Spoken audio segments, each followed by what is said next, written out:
Hey guys, today I want to talk about the S&P 500 PE ratio.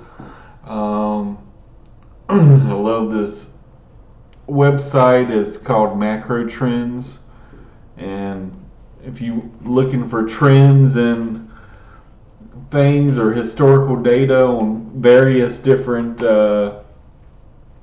whether it be commodities or gold or whatever, it has some good data. But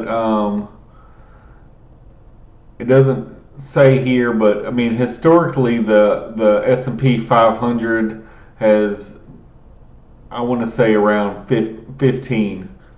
Um, and if you do the inverse of that, 1 divided by 15 is about 7.7 percent return. And usually you get inflation added for free, and inflation is usually 2%, so that kind of gets you around up to 10. Sometimes you can even say world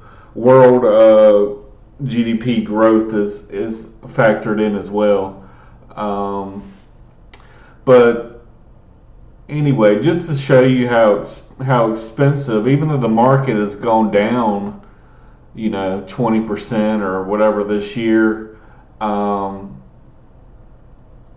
this chart is not up to date, but I mean, during the pandemic, I want to say it was probably around 40 was the PE ratio, um, which is terrible. And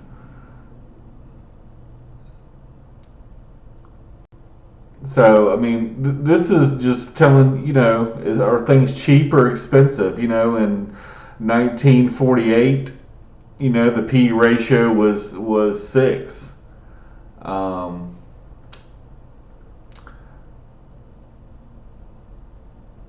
let's just say it was. Um, so I'm gonna try to get my calculator out here. Sorry, bear with me.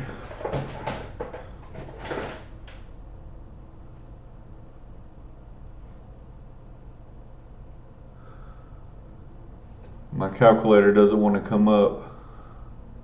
Let me see.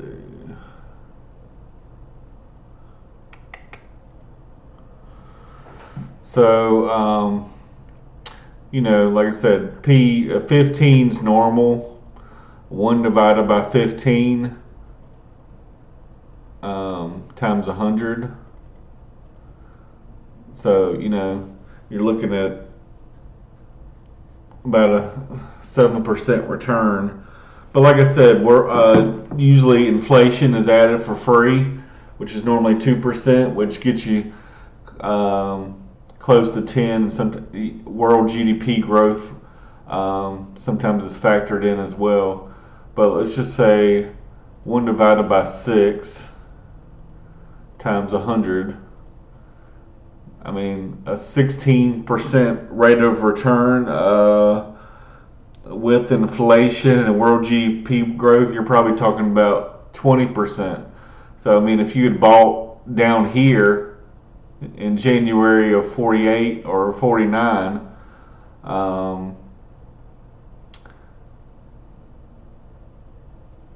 but even 20 is expensive.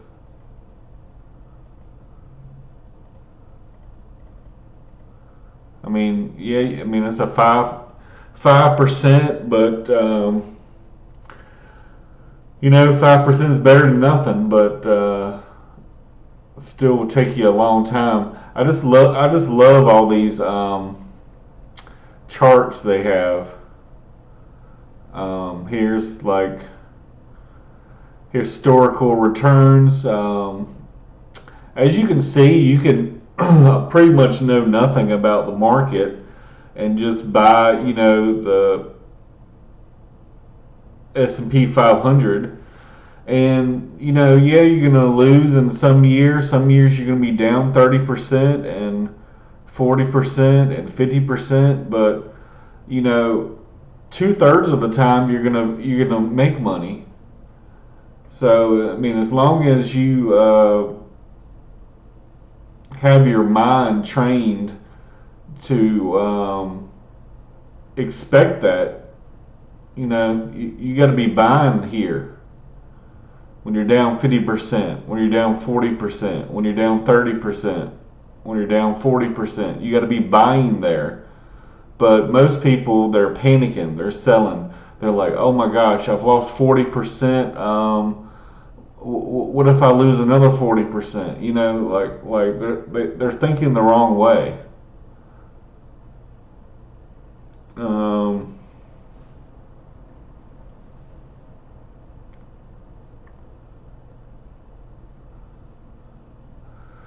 but yeah, this just shows a lot of good charts and graphs.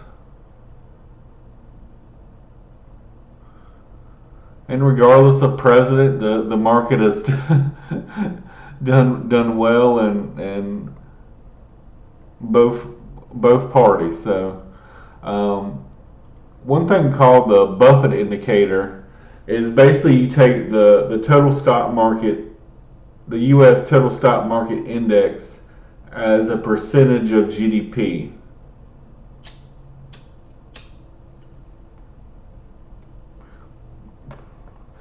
And GDP means gross domestic product. Just off the top of my head, I want to say the U.S. economy um, makes around 20 trillion um, dollars a year, and the bad news is what's the debt?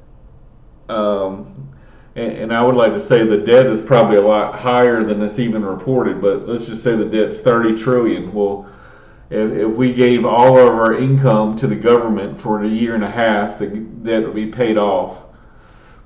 But the market is 150% of GDP. So just taking a wild guess, if the GDP of the U.S. is around 20 trillion, that would put the stock market value at 30 trillion. So the market, to me, is still probably 50% overvalued. And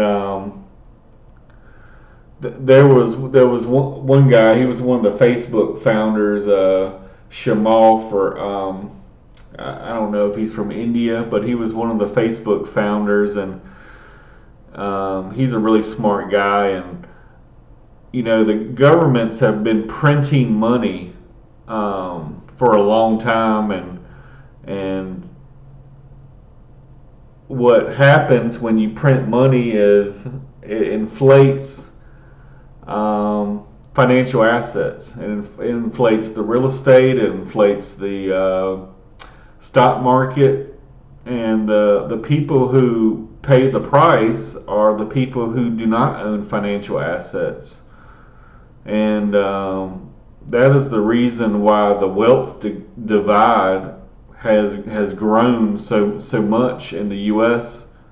in recent years. Is the well, the main difference in wealth in America is basically home ownership.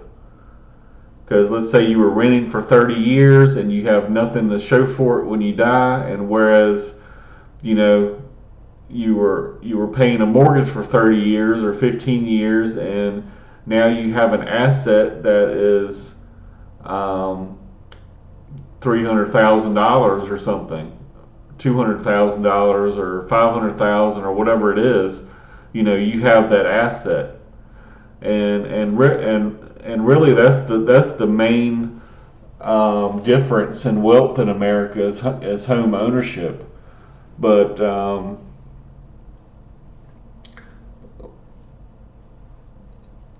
I'm just trying to encourage people on the lower socioeconomic ladder to start investing and start buying assets, because if you don't buy assets, if you're not keeping up with inflation, I mean, you're just going to lose.